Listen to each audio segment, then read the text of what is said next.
Hey, what's up, guys? James again, subject supposed to speak. Looks like I'm doing a bunch of little short ones today. Stuff just comes to my mind, and I wanna get out there. I wanna record it. So here it is. I don't know. Like all it takes is a song or an image or so many different things can just provide this profound evocation of just a stream of thoughts. And that's kind of just what happened. I listened to this song.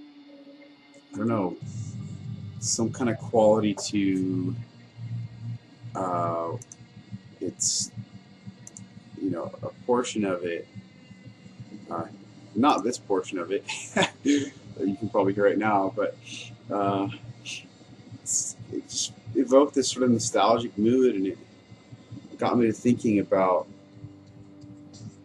you know, my little girl who I will have nothing to do with for the rest of my life, sadly, is what it looks like. And it just got me to thinking about what it was that makes me miss her so much. And I think this is the first time I've been in, you know, a relationship like that, even though the relationship kind of never really was consummated, never really got fully off the ground. Um, we were still friends. The first time I've been in that kind of situation where there's mutual attraction, and the person who is attracted to me imagines somehow that I know so much more and so much better than her, and is constantly, sort of seeking knowledge and truth and wisdom, whatever, from me. And, you know, I didn't handle that all that graciously, to be honest. I tried to. Um, I was just afraid of the danger that she sort of presented, and sort of like recoiling at myself for expressing interest in her, in kind, because I think I knew on some level that whatever her intentions or thoughts were, she really didn't know what she was up to and where this thing was headed. She wasn't even thinking about it. It wasn't even on her mind. She was just kind of acting on her feelings. And but I think what was so intoxicating about it, and what makes it so hard for me to let go, is that not only was there the sexual, the physical attraction there, but there was this emotional connection where I had somebody, who was sort of beseeching me the better to know herself and the better to understand her world. And there's something so erotic about that. And I rediscovered that when I went back to the writing center that next semester. And I went back there because I knew I was so hurt by how things went down, and how I had sort of pushed her away and refused to let her in, and how, I never really got to be as close to her as both of us would have liked, because all I really gave her was frustration when it came to, us seeing each other outside of class. She was open to it. I was closed off to it, at least seeing each other alone, right? And I couldn't handle it. It was too much for me.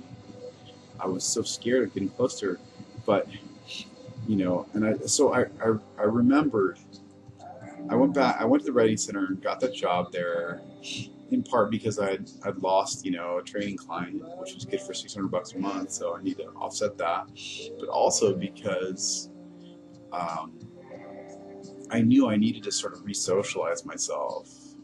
I knew that, the fact that she had become like the socially most important thing in my life for almost 4 months, make it 2 or 3, I was still hanging out with friends off and on. But during the semester. But the fact that she became this sort of object of fixation made me realize, I needed to sort of integrate myself socially, because, you know, obviously the emotional support really wasn't there and hasn't really been there at home. So that's what I did in going back to the Writing Center.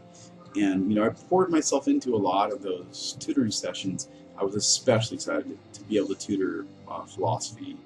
And I just remember during so many of the sessions, you know, there was just something so profoundly, I mean, and the only word for it is erotic, about imparting knowledge and about helping somebody better to grasp some truth. And I don't know, like, that's something that, you know, I hope can be a feature moving forward for me in whatever, you know, love relationships I may stumble into throughout the course of my life, where there's just mutual support and learning and growing together. That's what really excites me.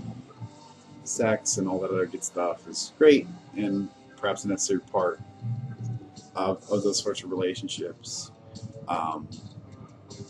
But, you know, if it's just limited to that, you know, that's easy to get. Easy enough.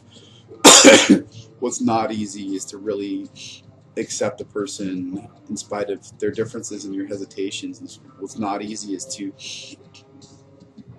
not be frustrated by discrepancies and you know, learning and mindset and stuff like that, so long as that person's willing to learn and willing to grow with you.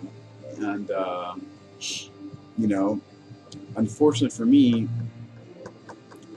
my suitor, who approached and advanced on me first, she was very willing to learn and very willing to grow with me.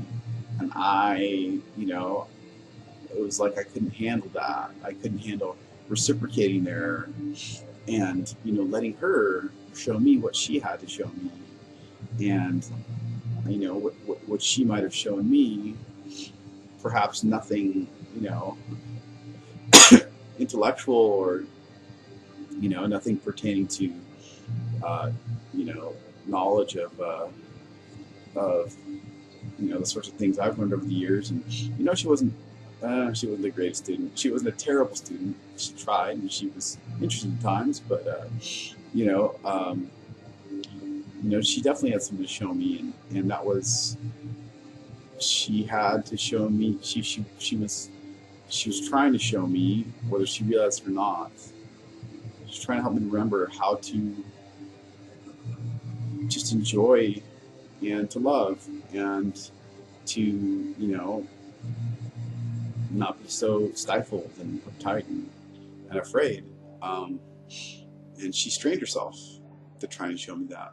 And I wish I could have made it easier for her. In any case, I guess that's where that stands. And that was just sort of what was on my mind. You know, taking a brief break between these office actions here, working on them, you know, and just popping out and letting you guys know what my thoughts are, my reflections are. So hopefully that was somewhat interesting, and I'll take a look at it and see, and we'll see you guys next time.